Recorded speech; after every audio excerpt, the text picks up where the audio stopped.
आपल्या सर्वांचेच या ठिकाणी मनापासूनचे आभार मानते।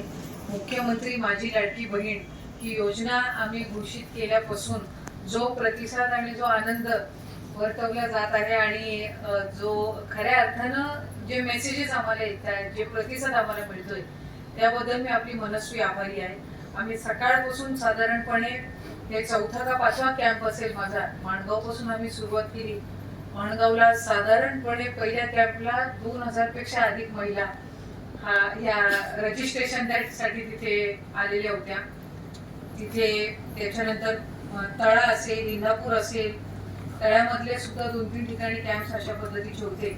आणि ज्या वेळेला 28 तारखेच्या बजेटमध्ये ही योजना घोषित झाली तेव्हापासूनच आम्हाला लोकांकडून प्रतिसाद असतील, काही सूचना असतील, या सगळ्या गोष्टी येत होत्या।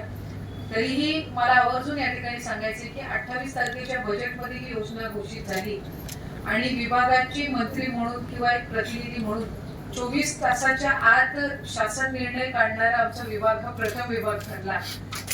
बजेटमध्ये अनुमोदन होणं आणि त्याच दिवशी 24 तासाच्या आत शासन निर्णय निर्गमित होणं असं फार क्वचित ते शासकीय कामकाजामध्ये होत असतं। पण आज मुख्यमंत्री माझी लाडकी बहीण या योजनेच्या संदर्भातला जो उत्साह आहे, पुढच्या 2 दिवसाच्या कालावधीतच आमच्याकडे GR इश्यू झाल्या काही सूचनाही आल्या, आम्ही त्या गृहीत धरलेल्या होत्या। कारण एखादी मोठी व्यापक योजना ज्या वेळेला आपण आणत असतो त्यावेळेला त्याच्यामध्ये सुधार होणं हा अपेक्षितच असतो। त्याच्यामुळे आम्ही सुद्धा त्याच्यामध्ये काही सुधारणा करणारच होतो।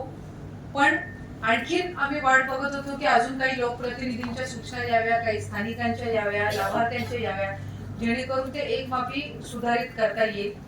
त्यामुळे ज्या वेळेला हे सुधारित आपण शासन निर्णयाचा निर्गमित केला त्याच्यामध्ये पिवळं आणि केशरी कार्डची आपण अट जी आहे ती आपण याच्यामध्ये आता घातलेली आहे। म्हणजे ज्यांच्याकडे पिवळं किंवा केशरी कार्ड असेल त्यांना उत्पन्नाच्या दाखल्याची गरज नसणार आहे, कारण त्यांचं उत्पन्न 1 लाखापेक्षा कमी आहे म्हणून त्यांना पिवळं किंवा केशरी कार्ड मिळालेलं आहे। त्याच्यामुळे त्यांना आणखीन कुठल्या उत्पन्नाच्या दाखल्याची गरज नाही। ज्यांच्याकडे ते कार्ड नसेल त्यांना उत्पन्नाचा दाखला देणं बंधनकारक असणार आहे। तुमचा आदिवास दाखला जो आहे, डोमिसाइल सर्टिफिकेट, या संदर्भामध्ये मोठ्या प्रमाणामध्ये आम्हाला विचारणा होत होती। त्याच्यामध्ये पण आता आपण अतिशय चांगल्या पद्धतीनं ते नियम सुद्धा, निकष सुद्धा शिथिल करण्याच्या दृष्टीने डोमिसाइल सर्टिफिकेट साठी जे आपल्याला दाखले लागतात, जसं तुमचं रेशन कार्ड असेल जुनं, तुमचं मतदान कार्ड असेल, इलेक्शन वोटिंग कार्ड असेल, तुमचा शाळा सोडल्याचा दाखला, रहिवास दाखला, जन्म दाखला, हे दाखले सुद्धा त्याच्यामध्ये ग्राह्य धरले जाणार आहेत। म्हणजे डोमिसाइलला अप्लाय करताना तुम्हाला जे दाखले लागतात, या 4 पैकी कुठलाही एक दाखला हा आता ग्राह्य धरला जाणार आहे। 5 एकर जागेची अट आपण शिथिल केलेली आहे। त्याच्यामुळे पहिल्या GR मध्ये आम्ही 5 एकरची अट घातलेली होती, पण अनेक अशी कुटुंब आहेत ज्यांची जमीन असेल 5 एकर पेक्षा जास्ती पण उत्पन्न 2.5 लाखापेक्षा कमी आहे किंवा 2.5 लाखापेक्षा जास्त नाहीये, त्यांच्यासाठी म्हणून आपण ही अट शिथिल केलेली आहे। आम्ही सुरुवातीला शासन निर्णय काढला त्यावेळेला 21 ते 60 हा वयोगट होता, आता तो 21 ते 65 केलेला आहे। याच्यामुळे 60 ते 65च्या मध्ये साधारणपणे आपल्या राज्यात 14.5 ते 14.5 लाख लाभार्थ्यांची संख्या ही वाढणार आहे। या व्यतिरिक्त सुरुवातीला विवाहित स्त्रिया असतील, विधवा असतील, निराधार असतील, परित्यक्ता असतील, यांच्यासाठी आपण योजना काढलेली होती। यात त्या कुटुंबातील एक अविवाहित मुलगी किंवा एक अविवाहित स्त्रीचा सुद्धा आपण समावेश केलेला आहे आणि यातून साधारणपणे राज्यातल्या 8 ते 10 लाख इतकी संख्या ही त्याच्याने वाढणार आहे। त्यामुळे आपल्या एकूण राज्यामध्ये 2.5 कोटीपेक्षा जास्ती महिलांना या योजनेअंतर्गत लाभ मिळणार आहे। आजपर्यंत कुठलीही स्कीम नाही ज्याच्यामध्ये 1 कोटीपेक्षा अधिक लोकांना लाभ मिळाला असेल। यात 2.5 कोटीपेक्षा जास्ती महिलांना या मुख्यमंत्री माझी बहीण लाडकी बहीण या योजनेअंतर्गत लाभ मिळणार आहे। आम्ही फक्त रायगडचा अंदाज घेतला तर रायगडमध्ये साधारणपणे 10 लाख भगिनींना या योजनेअंतर्गत लाभ मिळणार आहे। त्यामुळे आपला निम्मा जे पॉप्युलेशन असेल ते या योजनेमध्ये आम्ही लाभार्थी म्हणून त्यांना कव्हर करत आहोत। अंगणवाडी सेविका ज्या पात्र फॉर्म याच्यामध्ये भरणार आहेत त्यांना 50 रुपयाचे इन्सेंटिव्ह आपण ठेवलेला आहे। माझी एखादी अंगणवाडी सेविका भगिनी ज्या वेळेला उदाहरणार्थ जर तिने 10 फॉर्म भरले तर तिला 500 रुपये इन्सेंटिव्ह त्याच्या मागे मिळणार आहेत. तिने जर 20 फॉर्म भरले पण पात्र लाभार्थ्याचे. त्यामुळे माझी आपल्याला विनंती आहे, फॉर्म भरत असताना घाई गडबड आपण करू नये. ऑनलाईन फॉर्म भरण्यामध्ये थोडी अडचण येते पण ती 4-5 दिवसात सुरळीत होईल. कारण एका मिनिटाला 1-1 लाख फॉर्म डाउनलोड होत आहेत आणि ऍप एवढ्या मोठ्या प्रमाणामध्ये अपलोड होत आहे. त्याच्यामुळे थोडं सर्व्हर थोडा स्लो आहे, पण आम्ही तिथेही प्रयत्न करत आहोत की ऍप अधिकाधिक सुरळीत करण्याच्या दृष्टीने. पण ऑफलाईन फॉर्म जो आपण देतोय त्याच्या खाली आम्ही ओळ टाकलेली आहे की ऑफलाईन फॉर्म भरून झाल्यानंतर त्यांनी तिथल्या अंगणवाडी सेविकेकडे तो दाखल करायचा आहे. मग तुमचा ग्रामसेवक, तलाठी असेल, तुमचा वॉर्ड ऑफिसर असेल, सेवा सेतू सुविधा केंद्राचा असेल, यांनी जरी ऑफलाईन फॉर्म भरले तरी त्या अंगणवाडी सेविकेकडे त्यांनी ते अपलोड करायला द्यायचे. प्रत्येक पात्र अपलोड करणाऱ्याला इन्सेंटिव्ह आहे.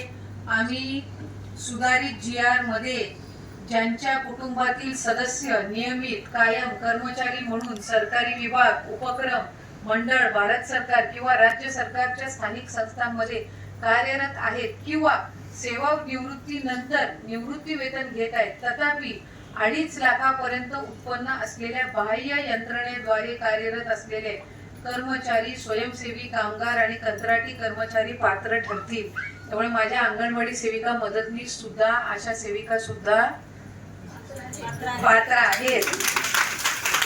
त्याच्यामुळे तुम्ही सगळ्या जणी सुद्धा तुमचा अर्ज दाखल करू शकता. आणि या व्यतिरिक्त जिथे जिथे आपण कॅम्प्स घेत आहोत तिथे माझी विनंती आहे की उदाहरणार्थ आमच्या खारीमधली जर एखादी लाभार्थी महिला आली तर तिचा फॉर्म हा खारीमधल्याच अंगणवाडी सेविकेने भरावा, जेणेकरून ते तिला इन्सेंटिव्ह मिळणार आहे. त्याच्यामुळे ते तिच्या मोबाईलवरच तो अपलोड होऊ दे. शक्यतो हा प्रयत्न करा की त्या महिलेचाच मोबाईल नंबर हा असावा आपल्या जो आपण अर्ज भरतो त्याच्यामध्ये, त्यांचंच बँकचा अकाउंट असावं. तुम्हाला विचारण्यात येईल की जॉईंट अकाउंट चालेल का, तर जॉईंट अकाउंट चालणार नाहीये. कारण आपलं उद्दिष्ट हे आहे की त्या महिलेच्या अकाउंटला थेट गेलं पाहिजे. आणि एक गोष्ट आपण लक्षात घेतली पाहिजे की या योजनेअंतर्गत त्या महिलेला लाभ देत असताना ज्या माझ्या माता भगिनींचं स्वतंत्र अकाउंट नसेल ते या योजनेसाठी तरी त्या स्वतःचं स्वतंत्र अकाउंट ओपन करतील, त्या काढतील आणि त्यांची सेव्हिंग ही त्यांच्याकडे राहणार आहे. त्यामुळे या सगळ्या सूचना या तुमच्या सगळ्या जणींच्या माध्यमातून सुद्धा जाव्यात. आणि ज्या कुटुंबामध्ये एक अविवाहितेचा जे देतील तो एकच आपल्याला घ्यायचा आहे, कारण मग परत ते स्क्रुटिनीमध्ये आपल्याला अडचण येईल. विवाहित जितके आहेत 2.5 लाखापेक्षा कमी उत्पन्न आहे त्यांचे सगळ्यांचे तुम्ही अर्ज त्या ठिकाणी भरून घ्यायचे, काही त्याला हरकत नाहीये. त्यामुळे 21 ते 65 या वयोगटातील अधिकाधिक लाभार्थ्यांपर्यंत आपल्याला पोहोचायचे. आज आपण इथं कॅम्प ठेवला असेल, पुढच्या कालावधीमध्ये माझी दुसरी सामान्य प्रांत आणि तहसीलदारांना विनंती राहील आणि BDOना सुद्धा की बऱ्याचशा वेळेला अंगणवाडीमध्ये नेटवर्कचा इश्यू असतो किंवा तिथं वायफाय नसतं. ही प्रॅक्टिकल तिथली समस्या आहे. पण पहिले यांच्या रेग्युलर कामाचे 4 तास झाल्यानंतर ग्रामपंचायतीमध्ये त्यांना बसून तिथं अर्ज दाखल करण्याची द्यावी, कारण तिथं वायफाय कनेक्शन असतं आणि वायफाय कनेक्शन असलं की लवकर फटफट आपले फॉर्म सुद्धा अपलोड होतात. त्यामुळे साधारणपणे जे आम्ही एकंदर बघितलेलं आहे आता जिथं जिथं नोंदणी चालू आहे त्याच्यात सकाळी 8 वाजल्यापासून 11 वाजेपर्यंत लवकर डाउनलोडिंग म्हणजे ऑनलाईन अपलोड होत आहे चांगल्या पद्धतीनं आणि संध्याकाळी 5 वाजल्यानंतर सुद्धा लवकर थोडा वेग जास्ती आहे. मधल्या कालावधीमध्ये जो कमी आहे तो आम्ही दुरुस्त करण्याचा प्रयत्न करत आहोत, कारण ऍपची कॅपॅसिटी आणखीन वाढवून एका वेळेला 1000, 2,000 अपलोड होण्याची संख्या ही होत आहे.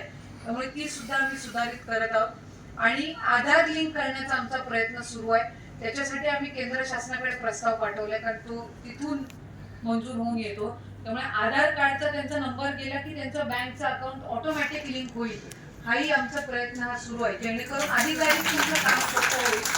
तर ह्या गोष्टी होतील. थोडा सुरुवातीचा कालावधी आहे, गर्दी आहे, उत्साह भरपूर आहे, दाखले घ्यायच्यासाठी सुद्धा गर्दी मोठ्या प्रमाणात आहे. त्यामुळे सुरुवातीला थोडं आपल्याला अडचण येईल. आपल्याला OTP त्या मोबाईल नंबरवर जाणार आहे. त्यामुळे बऱ्याचशा वेळेला फॉर्म तुम्ही घेऊन ठेवताय आणि मग नंतर एक एक आपण अपलोड करतोय.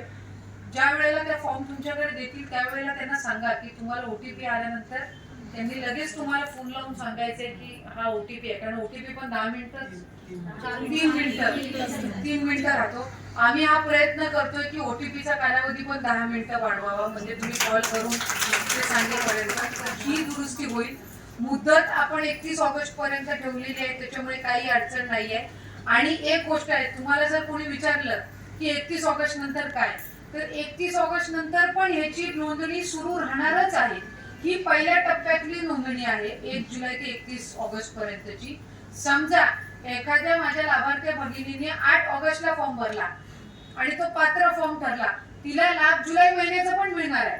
त्यामुळे ही पण तुम्ही स्पष्टता द्या. जर एखाद्या माझ्या भगिनीने 30 ऑगस्टला पात्र फॉर्म भरला पण तिला लाभ जुलै महिन्यापासूनच दिला जाणार आहे, त्यामुळे तिला जुलैचा पण लाभ मिळणार आणि तिला ऑगस्ट महिन्याचा सुद्धा लाभ मिळणार आहे.